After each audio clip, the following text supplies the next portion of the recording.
This is the AI News Flash for March 20th, 3 a.m. UTC. First up, the New York Times reports that AI-generated fiction is overwhelming the publishing industry, and publishers are largely unprepared. One individual used AI to produce over 200 romance novels under 21 pen names, earning 6 figures in revenue. Industry analysts project 2.9 million indie titles will enter the U.S. market in 2026, much of it fueled by AI writing tools. Notably, HarperCollins' deal with Microsoft covers only nonfiction, as fiction licensing remains legally fraught. Meanwhile, a human-first premium is emerging as readers seek authentic works. Next.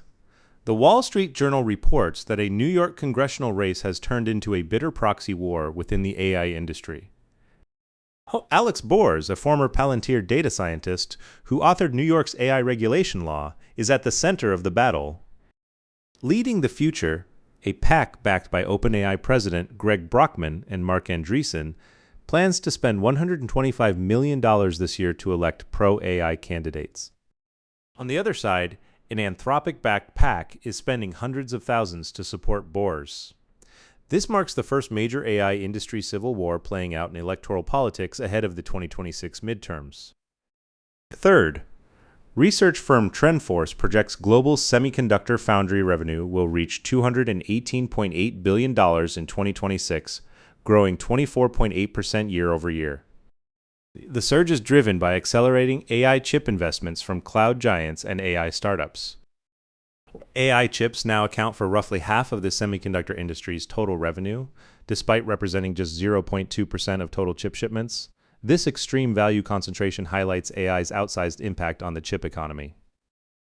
However, researchers warn that semiconductor manufacturing emissions could rise by a third to 247 million metric tons of CO2 equivalent by 2030, raising concerns about the environmental cost of scaling AI infrastructure. Finally, Constellation Energy announced a $5 billion divestiture to LS Power, completing the regulatory process for its landmark $16.4 billion Calpine acquisition. The deal gives Constellation 55 to 60 gigawatts of generating capacity, marking the largest U.S. power sector consolidation in over a decade. With a combined portfolio of nuclear, natural gas, and geothermal assets, the company is now positioned as the primary supplier of 24/7 carbon-free electricity for AI data centers. The market is no longer treating Constellation as a traditional utility, but as a core infrastructure play for the AI era. That's all for this AI News Flash.